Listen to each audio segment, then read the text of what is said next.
Hi friends, నేను మీ నష్రుద్దీన్. ఆహాలో streaming అవుతున్న ఓఎంజీ ఓ మంచి గోస్ట్ ఈ మూవీ గురించి తెలుసుకుందాము. ఈ మూవీ 2 గంటల 12 నిమిషాల రన్ టైమ్‌తో ఆహాలో స్ట్రీమింగ్ అవుతుంది.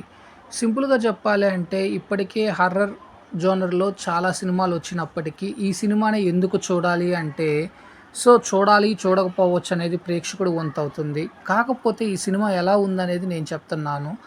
ఇది ఒక మంచి కామెడీ హర్రర్ అని చెప్పొచ్చు ఒక రకంగా.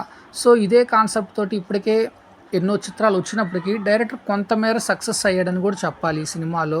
సింపుల్‌గా ఓ మంచి గోస్ట్ వచ్చేసి స్టోరీ లైను తన కజిన్ అయినటువంటి ఎమ్మెల్యే కూతుర్ని తన కజిన్ బ్రదరు ఎందుకు కిడ్నాప్ చేశాడు? అతనే కిడ్నాప్ చేసి ఎందుకు వేరే వాళ్ళు కిడ్నాప్ చేసినట్టు డ్రామా ఆడతాడు?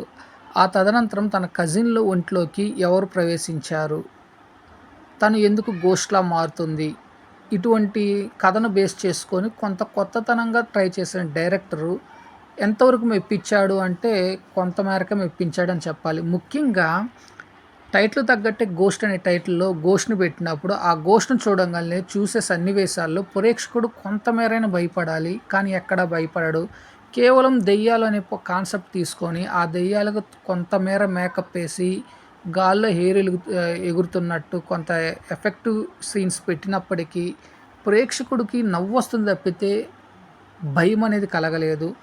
ఇది హర్రర్ మూవీ అనే కన్నా కామెడీ మూవీ అని చెప్పాలి. ఎందుకనంటే ఇందులో దెయ్యాలే కామెడీ చేస్తూ ఉంటాయి. అట్లానే ముఖ్యంగా చెప్పాలి అంటే ఎంత మేరకు దెయ్యాలు మెప్పించగలిగాయి హర్రర్‌గా అంటే ఏమాత్రం లేదు. కేవలం కామెడీలో పాయింట్ ఆఫ్ వ్యూలోనే సినిమాని చిత్రీకరించినట్టు అనిపిస్తుంది చూస్తున్నంతసేపు మనకి. ఫస్ట్ హాఫ్‌లో వచ్చే కొన్ని కొన్ని సీన్‌లు గానీ, సన్నివేశాల్లో గానీ నవ్వు తెప్పిస్తూ బాగానే ఆకట్టుకుంటుంది. క్లైమాక్స్ కాడికొచ్చేదలికి కొంత స్లో నేరేషన్‌తో చిరాకు తెప్పిచ్చేస్తుంది.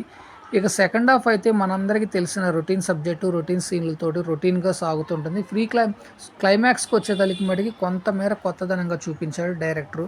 ఇకపోతే ప్రొడక్షన్ వాల్యూస్ పాయింట్ ఆఫ్ వ్యూలో చూసుకున్నట్లయితే ఎక్కడ కాంప్రమైజ్ అవ్వకుండా ప్రొడక్షన్ వాల్యూస్ బాగా మెయింటైన్ చేయగలిగారు. ఇకపోతే సినిమాటోగ్రఫీ గానీ, బీజీఎం గానీ బాగా ఆకట్టుకుంటుంది. ఎడిటింగ్ కూడా బానే కట్ చేశారు.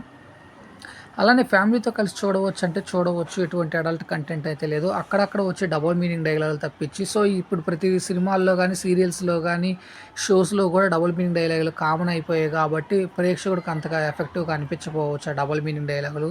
సో, ఫ్యామిలీతో అయితే చూడవచ్చు. ఎటువంటి అడల్ట్ కంటెంట్ లేదు. ఇకపోతే ముఖ్యంగా దెయ్యం క్యారెక్టర్ ప్లే చేసిన వాళ్ళల్లో అంత పరిణితి కలిగిన అంత గోస్ట్ ఆహ్, యాక్టింగ్ అనేది కుదరలేదు. సో, ఇది తప్పించి కామెడీ పాయింట్ ఆఫ్ వ్యూ అయితే one time watchable movie. Okay friends, నేను ఇచ్చిన రివ్యూ అనేది మీకు నచ్చినట్లయితే నా ఛానల్ సబ్స్క్రైబ్ చేసుకోండి. నా ఛానల్ పేరు వచ్చేసి టీఎస్ఎం బ్లాగ్. Thank you. నేను మీ నష్రుద్దీన్.